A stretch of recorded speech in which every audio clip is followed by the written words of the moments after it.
Bapak Ibu saudara-saudariku yang terkasih dalam Kristus Yesus, kita bertemu lagi dalam sapaan Tuhan hari ini, Senin tanggal 9 November tahun 2020. Namun sebelumnya mari kita bersatu di dalam doa.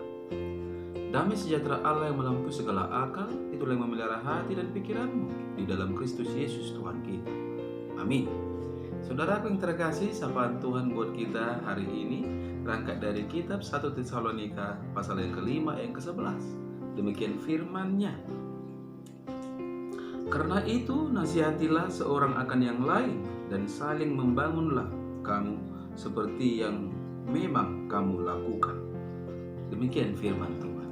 Saudara yang terkasih, saya mengangkat tema dari kebenaran firman ini, yaitu saling menasihati dan membangun. Saudara yang terkasih dalam Kristus Yesus, hampir setiap hari kalau kita perhatikan, ada berita-berita yang menggemparkan. Mulai dari berita tentang pembunuhan, kecelakaan lalu lintas, bencana alam, bunuh diri, dan sebagainya. Dari kejadian-kejadian tersebut banyak orang menjadi korban. Kematian adalah suatu realita yang tidak dapat dihindari oleh semua orang. Cepat dan lambat kematian pasti akan menjemput seseorang. Semua manusia siapapun dia, pada suatu saat pasti akan terjadi kematian. Itu ketetapan Tuhan yang tidak dapat dihindari oleh setiap orang. Bisa saja kita membuat sejuta rencana tentang apa yang akan kita lakukan di waktu-waktu mendatang. Tetapi ingat, sewaktu-waktu kematian bisa juga menghentikan semua rencana itu. Hari ini mungkin kita masih terlihat sehat dan sehat juga saudara-saudara. Tetapi yang akan terjadi esok hari, siapa yang tahu? Sakit, bencana, kematian, atau hal-hal yang tak terduga bisa saja menghampiri hidup kita. Demikian juga saudara-saudara, situasi ketika kita berbicara tentang kedatangan Yesus Kristus yang kedua kali ke dunia ini. Tidak ada yang tahu harinya. Dalam keyakinan Kristen, kedatangan Yesus Kristus adalah hal yang masih menjadi pertanyaan. Meskipun Alkitab dengan jelas mengatakan bahwa kedatangan hari itu tidak ada seorang pun yang tahu. Tak bisa dipungkiri jika masih ada orang Kristen yang terus bertanya-tanya dan mencari tahu mengenai kapan datangnya Kristus Yesus ke dunia ini. Bahkan karena keinginan tahuan itu sering muncul akibat-akibat yang buruk. Misalnya keraguan akan otoritas Allah yang mampu memberikan keselamatan.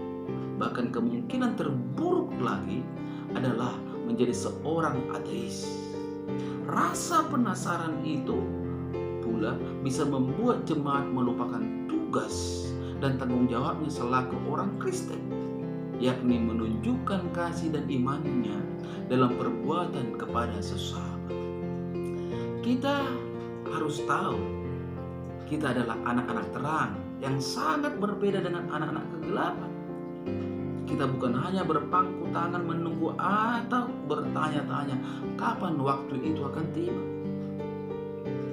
Kita bukan hanya duduk menikmati bahwa selaku orang Kristen, keselamatan itu sudah ada di genggaman tangan kita.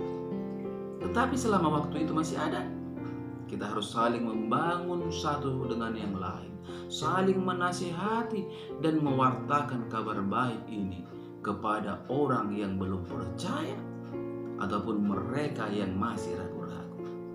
Tuhan menciptakan manusia sebagai makhluk sosial yang harus saling terhubung, saudara-saudara, dan terintegrasi agar dapat terus berjalan ke arah yang lebih baik. Tuhan bahkan menyatakan bahwa tidaklah baik apabila manusia itu sendirian. Artinya apa? Manusia memang diciptakan sebagai makhluk sosial yang saling terkait dengan sesamanya. Kita adalah bagian integral dari masyarakat majemuk. Ada saat ketika kita akan tahu bahwa kita butuh orang lain untuk bisa bertahan hidup. Lingkungan yang sulit, dunia yang jahat, dan sebagainya. setiap saat akan membuat kita semakin lama semakin lemah. Di saat seperti itu kita butuh teman-teman yang sanggup menguatkan kita, meneguhkan, mengingatkan, dan menolong kita.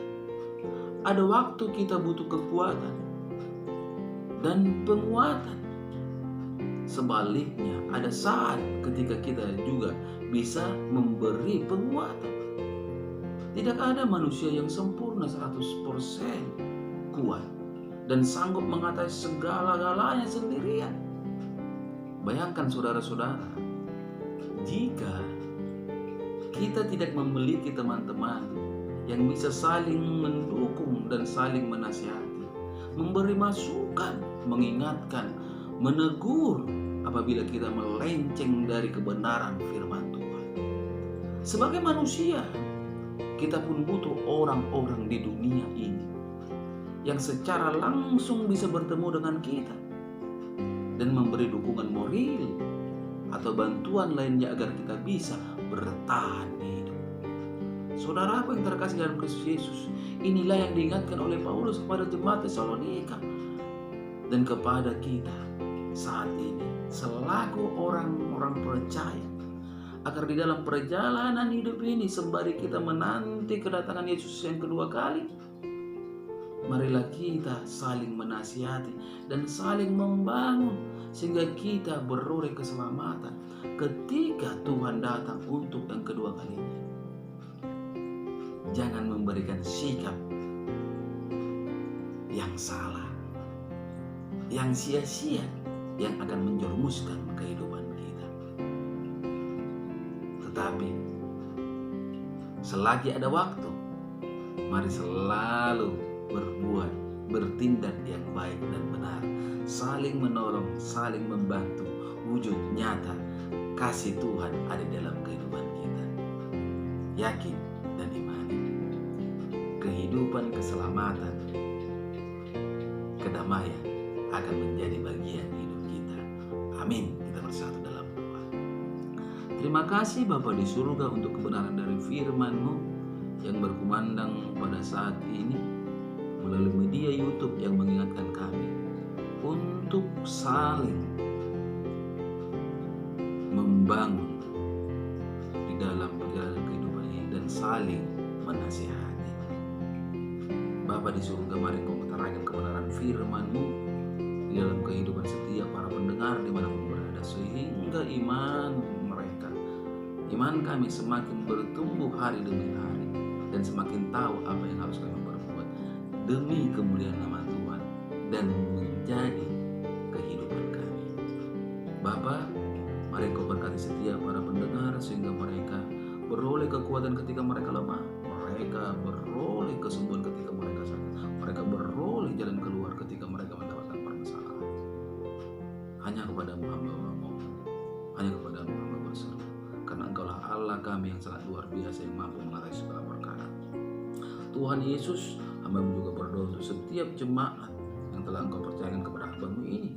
Berkati mereka di tengah-tengah rumah tangga, pekerjaan, usaha mereka, dan kesehatan mereka. Hamba-Mu juga berdoa Tuhan untuk keluarga-Ku, saudaraku perempuan dan saudaraku laki-laki, yaitu Ella. Mari Tuhan, Engkau berikan kuasa kesembuhan buatnya. Mari Engkau berikan kekuatan. Mari Engkau berikan Tuhan iman percaya yang teguh dengan Tuhan, dia akan beroleh kesehatan. Tuhan Yesus, hamba-Mu juga berdoa untuk keluarga-Ku, istri, anak-anakku yang ada di mana. Balut bungkus mereka dengan kasih, balut bungkus mereka dengan kuasa-Mu, sehingga mereka selalu terjaga dan selalu mampu hanya memuji dan memuliakan nama Tuhan. Pada kesempatan ini juga Tuhan, hamba-Mu berdoa untuk situasi yang terjadi di negara kami, Indonesia dan seluruh dunia, di mana virus corona banyak menghancurkan iman kekristenan. Tuhan, topang setiap orang Kristen sehingga dengan iman percaya yang tetap teguh kepada Tuhan, kami mampu menghadapi segala sesuatunya dengan sukacita. Biarlah Tuhan, oleh kuasa-Mu virus corona terusir dari muka bumi ini, karena Bapa di surga. Inilah doa hamba di pagi hari ini yang hamba mempercayakan hanya di dalam nama Kristus Yesus Juru Selamat kami. Amin. Salam buat kita semua, salam sehat.